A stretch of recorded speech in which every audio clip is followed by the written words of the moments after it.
कल्याण व्हायले. माझ्या शाळेचे नाव जिल्हा परिषद शाळा वसाई. तलवारी तर सगळ्यांच्याच हातात होत्या, ताकद ही सगळ्यांच्याच मनगटात होती. पण स्वराज्य घडवण्याची इच्छा फक्त शिवाजी महाराजांच्यात होती.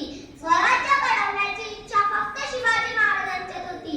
असं म्हणतात, इतिहास घडवणारी माणसं कधी इतिहास विसरू शकत नाहीत आणि इतिहास विसरणारी माणसं कधी इतिहास घडवू शकत नाहीत.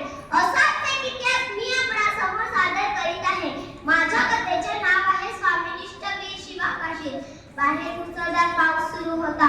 राजे आपल्या मनाशीच काहीतरी बोलत होते. जगदंब जगदंब या सिद्धीला धडा शिकवलाच पाहिजे. तेवढ्यात शिवा आत आला.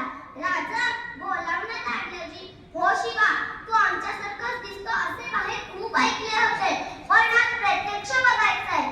आता आलो जी, असा म्हणून शिवा आत गेला. शिवाने राजांचा वेश परिधान केला आणि राजांसारखाच मिशीला पीळ देत राजांच्या सामने आला. कसा दिसतोय जी?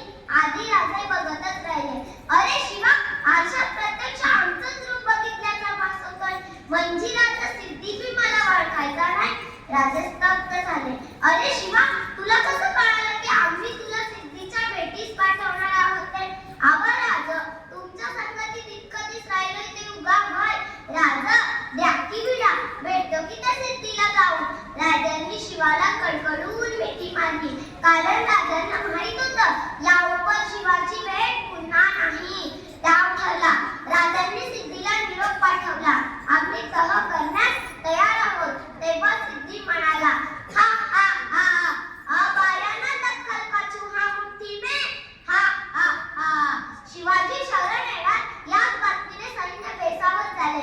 राजांनी याच दिलाईचा फायदा घेतला.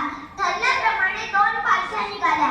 एका पालखीत राजे बसले होते व दुसऱ्या पालखीत बसला होता राजांचं रूप घेतलेला शिवा काशीद. राजांची पालखी आडवाटेने विशाळगडाकडे चालली होती व शिवाची पालखी सिद्धीच्या भेटीस. सिद्धी वाटच पाहत होता. पालखी आली. पालखीतून शिवा उतरला. गळाभेट झाली. सिद्धी शांत झाला. चलिये राजे चलिये. तेव्हा शिवावर 2 संशयी डोळे रोखले गेले होते आणि शिवाच्या शामियानात पाऊल पडताच ते फुटफुटले. नाही, ये शिवाजी नहीं हो सकता. आणि धबकला सिद्धी. ज्ञानातून संशयी निघाल्या. सपासप वाद झाले आणि विचारता झाला सिद्धी, सच बता, तू है शिवाजी? तेव्हा शिवा म्हणाला, अरे हो, मीच आहे शिवाजी. आता सिद्धी वळला त्या 2 संशयी डोळ्यांकडे. तो होता अफजल खानाचा मुलगा फाजल खान. सिद्धीने विचारले, तू कैसे कह सकता है कि शिवाजी नहीं हो सकता? हाँ हुजूर, मैंने देखा है शिवाजी को। अब्बाजान के कत्ल के वक्त कृष्णा जी भास्कर का वार शिवा के सर पे हुआ था। अगर ये सच में शिवाजी है तो ढूंढो ढूंढो इसके सर पे. शिवाच्या मस्तकावरील जिरंग खसखस काढण्यात आला. वाराची ती कुठेही नव्हती. शिवा सापडला. संशयित फिरली. शिळकांड्या उडवत शिवाच्या गर्दनीवर आली. सिद्धी बोलता झाला, मरने से पहले एक बात पूछता हूँ, सच बता, तू है शिवाजी? तेव्हा शिवा कडकडला, अरे हो, मीच आहे शिवाजी. जन्माला तरी शिवा काशीद म्हणून आलो असलो ना, तरी मरताना शिवाजी महाराज म्हणूनच मरतोय. हे वाक्य काय कठीण आहे का? नाही कोसळला. त्याचे डोळे हलले. होठ हलले. श्वासानं माती उंच उडाली आणि उडणाऱ्या मातीला सांगत राहिला, अरे जा, जाऊन सांग माझ्या राजाला, शिवा गेला, मातीत मेला.